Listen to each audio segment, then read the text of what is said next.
Devenir un expert dans votre domaine. Vous vous lancez sur un Internet. Vous avez sélectionné une thématique de niche. Pour développer votre activité, il est important que visiteurs vous voient comme une figure d'autorité. Vous vous demandez peut-être comment devenir expert dans sa thématique.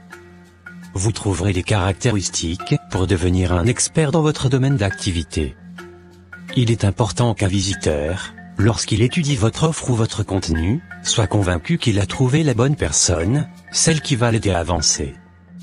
Une fois la confiance établie, vous pourrez lui vendre le produit ou le service qui répondent parfaitement à son besoin. Pour cela, il faut certes donner envie à votre futur client, mais ce n'est pas le propos de cet article. Ici, l'objectif est de devenir un expert dans votre domaine. Cela va établir une relation de confiance entre vous et votre visiteur. En créant une relation de confiance dans le temps, vos visiteurs vont commencer par vous suivre sur les réseaux sociaux ou votre site internet. Ils pourront ainsi se transformer en clients dans le futur. La pyramide pour être un expert. À quel moment peut-on dire qu'on est un expert ? On ne passe pas expert d'un coup, il faut monter en compétences. Pour cela, on va utiliser une pyramide de l'expertise, que je vais découper en 5 paliers. Ignorant, personne qui ne s'était jamais intéressé au sujet. Débutant, personne qui a eu une première expérience. Compétent, personne qui a étudié le domaine et qui possède des bases solides. Expert, personne qui en sait plus que la majorité. Il va lancer ses propres expériences pour partager et montrer ses connaissances, travail de recherche, publier un livre. Maître, personne qui en connaît plus que la très grande majorité, c'est l'élite. Reconnu comme un des meilleurs par ses pairs dans son domaine et régulièrement cité en exemple. Cette pyramide de l'expertise découpe les connaissances en 5 étages à franchir, pour atteindre le niveau le plus élevé. Je vais également vous donner mon avis sur cette dernière. Il est difficile de juger à quel étage on se trouve et l'avis peut varier selon les personnes à qui vous poserez la question. Mais j'ai envie d'aller plus loin dans la pyramide et d'aborder la communication entre les étages. Vous vous dites peut-être que le top, c'est d'arriver en haut de la pyramide, d'être au niveau maître. Tout dépend de vos objectifs. J'ai envie de dire que si vous souhaitez communiquer avec le plus de monde possible, ce n'est pas la meilleure position. Pour moi, c'est le 3e étage. Pourquoi ? Je pense qu'il y a une possibilité de communication de 2 étages. Autrement dit, un maître pourra discuter avec une personne à l'étage compétente, mais aura plus de mal à discuter avec une personne ignorante. Pourquoi ? Car, il va avoir du mal à vulgariser son vocabulaire, il risquerait de passer pour une personne de l'étage 3. Vous avez déjà lu des rapports de spécialistes en médecine, c'est un charabia pour l'ignorant, comme moi, et c'est parfaitement clair pour quelqu'un de compétent, par exemple un médecin généraliste, qui n'est pas spécialisé. Par contre le médecin généraliste pourra parler avec un ignorant, pour lui expliquer plus simplement les choses. Cet exemple est pour simplifier ma pensée sur le sujet, ne le prenez pas au pied de la lettre. Pour en revenir à la thématique de mon blog, le niveau 3 est intéressant si l'objectif est de vendre de l'information sur Internet. En effet, en ayant une expertise de niveau compétente, vous maîtrisez votre sujet et vous savez communiquer avec le niveau 1, ignorant. Mais surtout, vous pouvez également communiquer avec les niveaux 5, maîtres, et comprendre ce qu'ils expliquent. Vous pouvez donc relayer l'information en la simplifiant. Être un expert, c'est donc plusieurs niveaux. On ne passe pas d'ignorant à maître.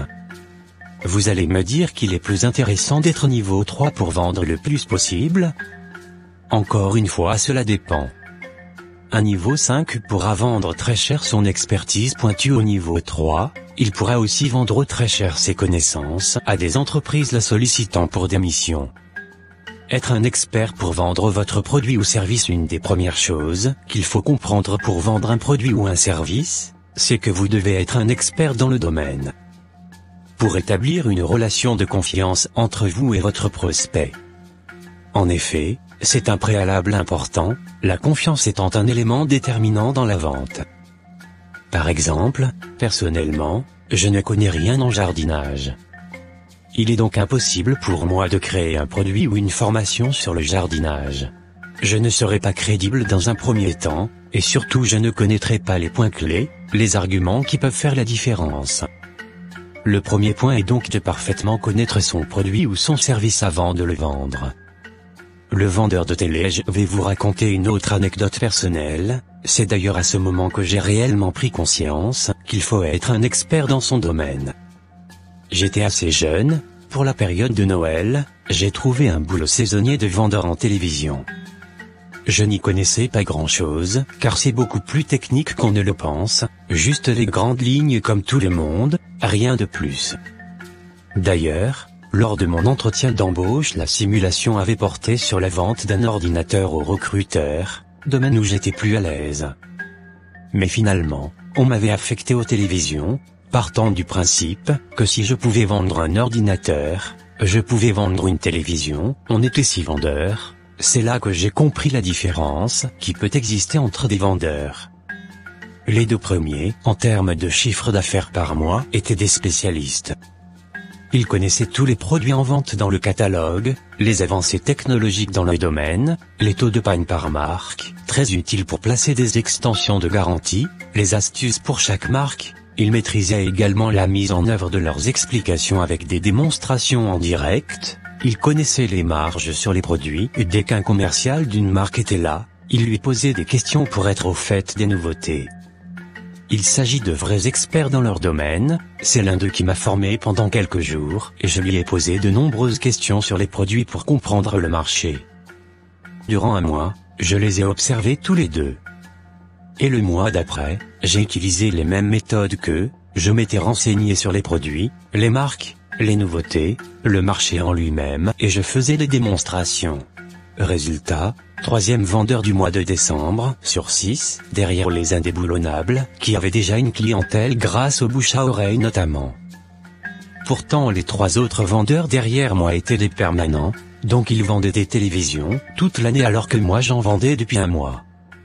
Les atouts pour devenir un expert dans votre domaine. Cet exemple est pour vous montrer que devenir un expert et se spécialiser vous permettra de trouver les arguments pour vendre votre produit ou votre service. C'est également vrai si vous gérez uniquement un blog et que vous publiez du contenu. Ces connaissances, vous allez les acquérir avec le temps et au fur et à mesure de vos expériences. On peut résumer un expert de la manière suivante. Il connaît parfaitement le marché sur lequel il se trouve, type de clients et concurrents notamment. Il connaît parfaitement les produits ou services qu'il propose, il s'informe en continu sur les nouveautés dans son secteur. Il cherche toujours à s'améliorer. Si vous débutez dans le domaine, vous allez devoir acquérir l'expérience pour être reconnu comme un expert. Il n'y a pas de mystère, selon le domaine cela peut aller plus ou moins vite. Il faudra vous documenter.